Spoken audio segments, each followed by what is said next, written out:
After studying the sign conventions, the next concept we have to know, that is, what do we understand by enthalpy of a system. Now, first and very important thing, why was this term introduced in chemical thermodynamics?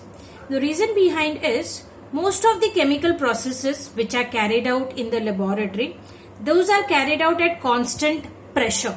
That is, specifically constant pressure means atmospheric pressure. To account for the heat changes at constant pressure, a new thermodynamic function called enthalpy was introduced. Now, what is enthalpy?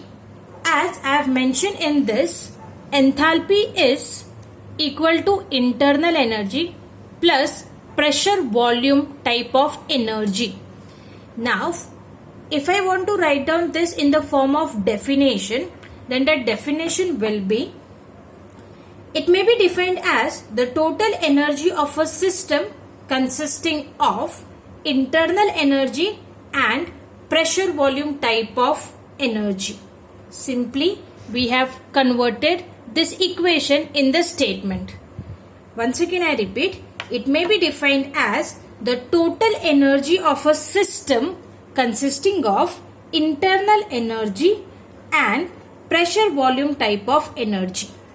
If I want to write down that into the form of equation, enthalpy is represented as H.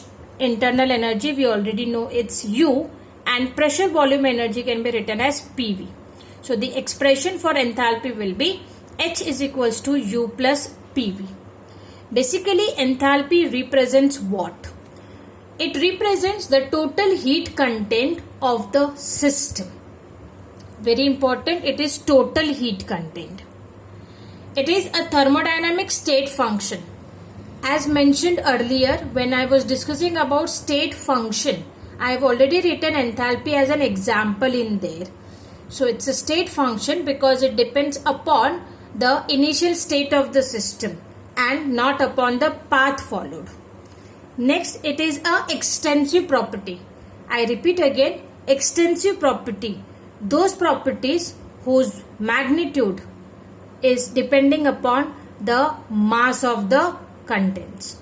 So, the three important points about enthalpy: it is the total heat content of the system, it is a state function, and it is an extensive property.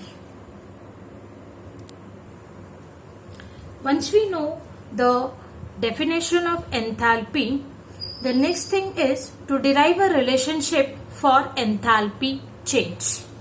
For deriving a relationship of enthalpy change, we consider a system which is moving from an initial stage A to a final stage B, or from an initial state A to a final state B. When it is an initial state A, that time we write down its enthalpy as H1, internal energy as U1, pressure as P1, and volume as V1. Similarly, when the system reaches the final state, that is B, its enthalpy is written as H2, internal energy is written as U2, pressure is written as P2, and volume is written as V2. So, as at enthalpy, as at initial state A, the values are H1, U1, P1 and V1. So, if I write down the enthalpy's expression, then for state A, that is initial state, the enthalpy will become H1 is equals to U1 plus P1 V1. If I write down the same for final state, that is state B, then the expression will be H2 is equals to U2 plus P2 V2. As we have to write down the enthalpy change, that is delta H, and just mention that enthalpy is a state function. So, its delta H will be written as H2 minus H1. In place of H2, we write down the expression as U2 plus P2 V2. In place of H1, we write down the expression as U1 plus P1 V1. We just take the internal energy terms on one hand and pressure volume terms on other hand.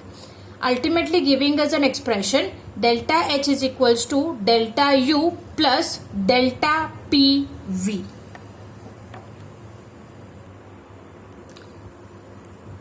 So one expression for enthalpy change we have, that is delta H is equals to delta U plus delta PV. But when I discussed with you the definition of enthalpy change, I introduced that why we are making a use of enthalpy is basically because chemical reactions are carried out at a constant pressure. So as it is carried out at a constant pressure, my P1 and P2 will be equal to each other, which can be written as P. So by changing this P1 P2 as P, the expression PV2 minus PV1 can be written, P2 V2 minus P1 V1 can be written as PV2 minus PV1. By taking P constant, we will get V2 minus V1, which can be written as delta V. So the first expression we got, delta H is equals to delta U plus delta PV, where we can also rewrite it as P delta V. So this is another expression for change in enthalpy or enthalpy change, that is delta H is equals to delta U plus P delta V. If I want to mention this in the form of statement, then change in enthalpy is nothing but the sum of change in internal energy and a pressure volume type of work. We have few equations of enthalpy change which we mentioned. The first we have enthalpy equation, H is equals to U plus PV. The second we have enthalpy change equation, that is delta H is equals to delta U plus P delta V. And both the equations we have numericals as well.